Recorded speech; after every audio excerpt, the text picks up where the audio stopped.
The following podcast contains spoilers and words like fuck and Mate, did we watch a thing this week? Yeah, we did.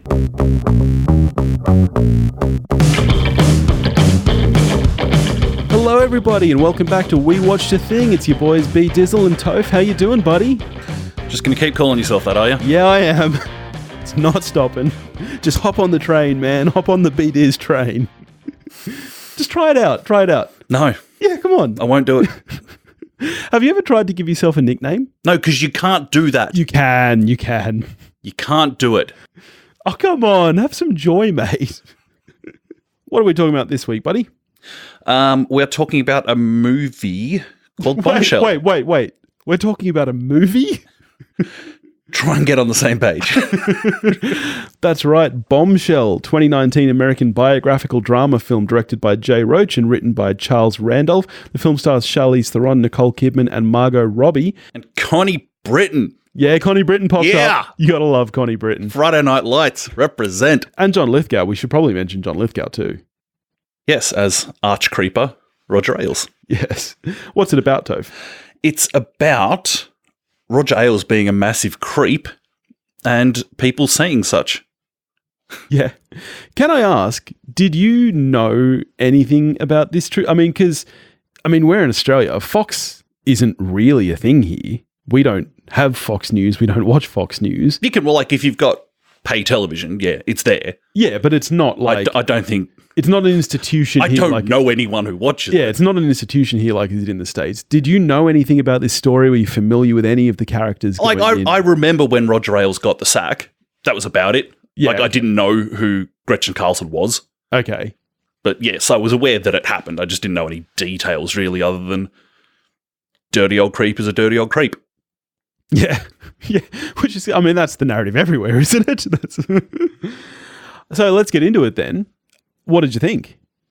It's a funny movie going into because I struggle to think of another film in recent times that people whose opinions I respect were so divided on. Your own, yeah. Like a lot of people just not into this film at all. A lot of people really liked it. And normally, when you know who are saying these things, you're like, okay, I've got an inkling where I'm going to land on it. But with this film, it was all over the shop. Yeah. As to who liked it and who didn't. So I was like, I have no idea how this film's going to work for me. Yeah. I thought it would be better. Okay. I liked it a hell of a lot. And to be honest, I don't understand the polarization the film has caused. I don't understand how somebody could watch this film and hate it to the level that certain people do. I could totally understand people who think it's middling. I think that's a totally fair kind of assessment of the film. I actually really, really, really enjoyed the film a lot more than I was expecting to. And maybe it's because I had heard such mixed things. I thought it wasn't going to be great, but I really loved it. And a lot of the troubles that, certainly from what I've heard, a lot of the troubles people have with the film, and for us, this isn't going to land the same for us because we don't have that visibility of these people in our everyday lives like an American audience does. Mm. A lot of people, from what I understand, really struggled with Megyn Kelly being the hero of the film. Oh, really? Because they're like, she's an awful person. Really? Okay. Yeah. See, I know nothing of that. I know that Fox News is... they're not meant to be the most impartial network. Mate, they're fair and balanced. So, there's that, which is why it was surprising that the film opens with a lot of kind of anti-Trump stuff from Fox, which is not my understanding of the Fox network. So that was surprising to me. Mm. But yeah, I really enjoyed it. So coming into the film, with what I'd heard about it, my worry, I guess, was that people were not giving the character of Kelly in the film the chance to be a sympathetic character. They're just like, nah, I don't like her. I'm not on board. And then you're like, okay, yeah, but if we're looking at a really creepy crime being perpetrated against her, we can't just sympathize, or we shouldn't just sympathize with people who we agree with. Yeah. And I'd also heard, it does show the side of her that the left hates. Not a lot. Not a lot. She's she's a very sympathetic character in this film for sure.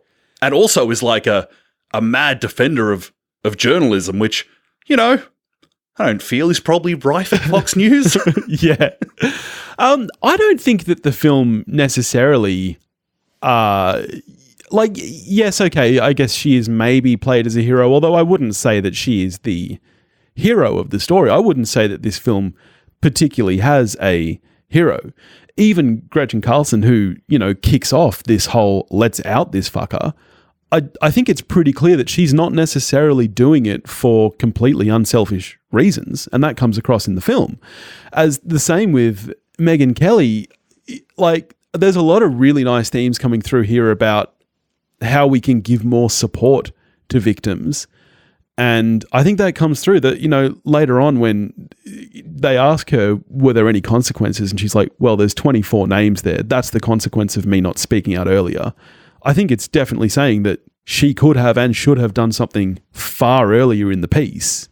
In credit to the film, I'm not, like, watching the movie, I was never angry at her for not having done anything earlier, because it shows us through Margot Robbie's character, who is not, unlike everyone else, is not a real person. She's like an amalgam of other stories. Yeah. When we think back to, okay, once upon a time, Megyn Kelly was this person. Yeah. And the power dynamic is so out of kilter that it's unreasonable to expect that she just said something straight away. Exactly. And the movie, to its credit, I think did a good job of showing that. I agree. I think it actually does a really nice job of roundly showing all of that stuff. One critique I've heard is that it's kind of like the Green Book of sexual harassment movies. I don't understand that criticism, because to me, I think it shows a pretty well-rounded scope of it. And another criticism I've heard is that it's very Fox-centered and it doesn't touch on, well, this happens everywhere.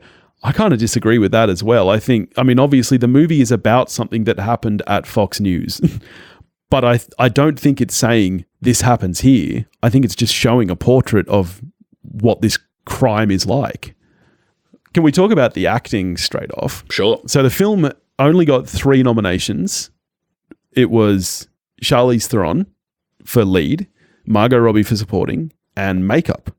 Didn't get anything else, which I know the buzz for a while was that it was, you know, I can see pretty clearly how this could be Best Picture material. I also understand how it didn't get nominated. What are your thoughts on those nominations and the actors in the film? I think the performances are roundly very strong. They're insanely good. We were watching it at home because I failed as a fan of cinema today. I woke up a little rough from the function I was at last night. Had been intending to get to a 10 a.m. session at Dendy, as is my norm. I wasn't getting out of the house. Didn't happen. So I watched this through less than honourable means. You're shamed. So watching at home as we were. I, however, did get to Dendy. Thank you, Dendy. we had the chance to converse a little bit as the movie was going. And we were a little bit into the film. Yeah. When my other half says, is that Charlize Theron? Yeah, wasn't she incredible? That was such a transformation. Her voice and everything. It's Megyn Kelly. I had to look up, because as I said earlier, I'm not familiar with Fox News. I had to look up Megyn Kelly afterwards, and by God, that's an amazing performance. But I think the strongest performance in the film is clearly Margot Robbie. And I'm a supporter of just about all of the supporting actress nominations this year. Like, Dern was incredible in Marriage Story. She was incredible in everything she did this year. Scarlett Johansson in JoJo. But I have to be honest, if I was a voting member of the Academy, I'd be voting Margot, because she was fucking amazing in this film. In the scene, her first scene in Roger Ailes' office. Yeah. And it's really uncomfortable viewing. Yeah. And you're sitting there going, is it the way that it's directed? Is it the way that it's written? And yeah, of course it is. It's mostly because of Margot Robbie's eyes. You can see how uncomfortable she is with what's happening and how it's horrific. Like, as a father of daughters, it makes you there feeling sick. It is a triumph of cinema that they can make a straight male feel absolutely disgusted watching Margot Robbie show her legs like that. The day before I watched this, I watched Wolf of Wall Street again. Right. And in that, you know, Margot Robbie is very much the object of Leonardo DiCaprio's character's desire. And it works because Margot Robbie looks like Margot Robbie. Yeah. And in that scene, like Steve McQueen is very good at doing, and it's not to this extent, but you're begging for a cut. Yeah. You're like, cut away. Yeah, you're like, cut away. Please put the clothes back on. To its credit, it doesn't. Yeah. That would be a cop-out. Yeah. To me, the one thing that kind of lets the film down is the big shortness of it all. The choice to kind of incorporate those elements of breaking the fourth wall and stuff, I don't think was necessary in this film, and it's also not consistent enough. That's what I was going to say. I was going to say either do it more or not. It's like really super heavy in like the first 10, 15 minutes where you have Charlize literally walking through the office narrating. And then aside from that, you get these weird little like The Office moments like Jim looking to the camera, and that's kind of it. And it's not consistent enough that it works for me. And I really wish they just hadn't done that at all and let this be its own thing, because that's the biggest criticism I've seen is, you know, that this is trying to be The Big Short. And it kind of is, and it doesn't need it because it's a decent story, a decent script, and amazing acting on its own. It's like without The Big Short, this film doesn't exist in the way that it does. You would have to think. Adam McKay has a lot to answer for. And I mean, you know, likewise with this film, we have a director who's known for comedy. You know, this is the guy that brought us Austin Powers. Yeah. 3 times. Meet the Parents, Meet the Fockers. So I guess we're seeing more and more of it. Like Todd Phillips is now an Oscar-nominated director for a middling film off the back of The Hangover. Like, it's becoming more common. Jordan Peele, insanely successful with Get Out and Then Us. And like, I don't know about you, I assume you're with me on this. Like, we don't want to see directors just being put in one lane. No, like if you're a good storyteller, by all means, like, how many different lanes did Kubrick switch from? Exactly. Okay, let's not ask everyone to be Kubrick. But yeah, like if you can tell a story, by all means, diversify. I just wonder if it isn't for the success of The Big Short, does this movie happen in the version that we got it? Probably. And I suspect not. I mean, I'm a Kevin Smith apologist, and I have to say, even though a lot of people would be like, stick with comedy, Kevin, I have to say, I think his most recent comedy films are not that great. Like when you look at Red State, which is a horror film, I think he did a far better job at directing that than his most recent efforts. Yeah, you want more Walrus or whatever? I didn't see that one. What's it called? Actually not bad. Tusk? I didn't mind Tusk. But you are a Kevin Smith apologist. I am an apologist.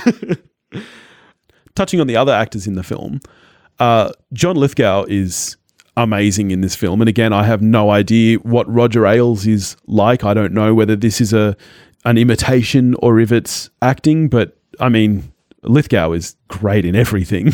Yeah, good time to be playing Ailes. Like, didn't Crow just win? Did he win an Emmy? Yes, the loudest voice in the room. I didn't even know that was a thing until I was looking up this film afterwards. But I'm curious to see that now and see the differences in how that's put together, because that's a 5-part series. Yeah, likewise, I haven't seen that. It is fun that Jay Roach, director of Austin Powers films, just brought Fat Bastard into this film along with him. If I'm honest, I never stopped just seeing John Lithgow in a fat suit. I never got past that, and maybe that's part of why I couldn't help but find the performance a bit one-dimensional. Really? I liked that it wasn't. For me, it felt like, particularly the first 15, 20 minutes are kind of pretty strongly just from Charlize's point of view. And at that point, I mean, obviously we know the story. We know that Roger Ailes is a creepy fucker. But they actually have quite a decent relationship. And as she says later in the film, you know, he accepted her rejection of sex and still promoted her and stuff anyway. So she kind of has this weird level of respect for him, even though she knows he's despicable. And you definitely see that in the first 15 minutes. He seems almost like a supportive, friendly boss towards her. So I actually liked that you saw that side of his working relationships as well, and just how controlling he was of this office as a whole. Did you ever think elsewhere in the cast, the supporting cast, did we ever think that Malcolm McDowell would get the chance to play anyone more despicable than Alex from A Clockwork Orange? Probably not. but here's Rupert Murdoch, Yeah. And he the was worst person. And we get reminded that he's one of us. He's a fucking Australian. Yeah. Damn it. I have to say, I didn't think the Australian accents were that good. I think the Murdochs sounded more British than Australian. Well, Murdoch has a weird accent because he hasn't lived here for so long. That's true. That it is a bit all over the shop. His sons are kind of citizens of the earth. Well, they're just around. When you have that much money. Yeah. They come off pretty well in the film, the sons, Lachlan and James. I have no idea if Lachlan and James are reasonable humans or not. I have no take on them at all. I mean, they're Murdochs, can they be? Yeah, I don't know. I'm like, maybe they're as good as they could be, given what they're working with. I don't know. But they cut from the film, I was like, I'd hang out with James. Yeah. Yeah, okay. I don't know if that's... Okay. You heard it here first, guys. Topher is a Murdoch family supporter. It's all about them Murdochs. Yeah. No idea. Why don't you go watch Fox News, mate? Well, I just leave it on at home so that the ratings don't dip. We used to in the group house that I used to live in. Sometimes we would watch Fox News for like half an hour as a comedy. Yeah, okay. Like it's because it's funny. Yeah, it's really funny. Let's talk about Kidman. She's a fellow Aussie. We love Kidman. Friend of the podcast. And I know that you in the past have been a huge supporter of Kidman, and you've said that you felt like she's kind of suffered from tall poppy syndrome where people don't think she's as good as she is. We do that in this country. How did you feel about her in this film? I liked her. I wouldn't say she certainly doesn't steal the movie. From what I understand of a lot of the people in the film, she's much less doing a Gretchen Carlson than, say, Charlize is with Kelly. Interesting, because I assumed she must have been, because she's got that weird kind of voice going on and the hair and the face and everything. In the supporting cast, we haven't spoken about Kate McKinnon yet and her role. I loved the relationship between her and Robbie, and I thought that was a really nice touch. Secret lefty. Yeah, secret lefty, but also showing, they had really great chemistry. And I think it was nice to show how Robbie thought of herself through that, and also show that side that, even she thought she could trust Kate McKinnon and she thought they had a nice relationship, and yet she didn't feel supported at all when she said, I need to talk to you about something. That was a great thing they did with that character. It's fantastic. Because she's, for the audience that the film is aimed at, Kate McKinnon's character is, okay, this is us. She's our mole in there. And then when she's confronted with what's going on, she fails. Yeah. She fails her friend out of fear of your position, fear of consequence. It's a very human reaction. Yeah, I thought that was a really smart part of screenwriting. On the writing, this has a really nice tight runtime. 1 hour 40. Do you know how rare that is for not only like films in general, but a film of this kind of scope, this kind of drama to be like, that's kind of, we're talking comedy territory to be like 1 hour 35 or 40. I suppose, the director's like, I don't know how to make a film 2 hours. But you know what? Fucking good on him, because it got straight to the point. It flew through what it wanted to say. It never lingered on too much, but I don't feel like it kind of briefly touched on too many things either. It's not like it was kind of really fast paced where you were missing things. I thought the pacing was really, really tight and a great piece of writing. There's points, I noticed it particularly early on, where I thought the film didn't trust its audience enough. We've had that introduction that Kelly gives us to this is this floor kind of thing. And then like mere minutes later, someone says something about the 8th floor and a character says, oh, the Murdochs. And I was like, we know. We just got told. Like, give your audience some credit that they can keep up, movie. But that's where I think that it got caught up in the big shortness of it all, because I think that opening narration just shouldn't be there, because we don't need her to go through every floor on the building when you can have a quick line like that later on that says, oh, the Murdochs, and But then also the good thing about it is that you don't need that line. You can just say the 8th floor. That's true. And we know. That's true. Fuck, movie. Could have been 1 hour 38. So, how you scoring it, buddy? I'm lukewarm on it. It's not as strong a film as I was hoping it would be. I enjoyed it. 6 out of 10. Okay. I'm an 8. I really, really, really enjoyed the crap out of this. For me, I think the acting elevates it a lot. Like I said, I think the screenplay is tight. I think its messages are clear and broad enough. Like, they're not so specific that you can't, like, see it in the context of the world, if that makes sense. I do think it's stronger than several of the Best Picture nominations. And I think in another year it might have got in, to be honest. So, yeah, I'm an 8. I'm all about it. Cool. Nice. What are we getting to next week, buddy? Next week we'll be feeling good. That's right. It'll be a beautiful day around here, won't it? See what you did there? Oh yeah, because we'll be checking out Beautiful Day in the Neighborhood. Where are your expectations? I expect it to be good. I mean, this is the next film from the director that brought us Can You Ever Forgive Me, which I was a big fan of. Yep. So I'm expecting good things. All right, cool. I'm really looking forward to chatting about that one then. In the meantime, if you want to get in touch with us, you can do that at wewatchedathing.com or wewatchedathing@gmail.com. You can find us on Facebook, Instagram, and Twitter, all under the handle @wewatchedathing. If you want to help support the show, you can do that at patreon.com/wewatchedathing, and we'll catch you next week. Go watch a movie.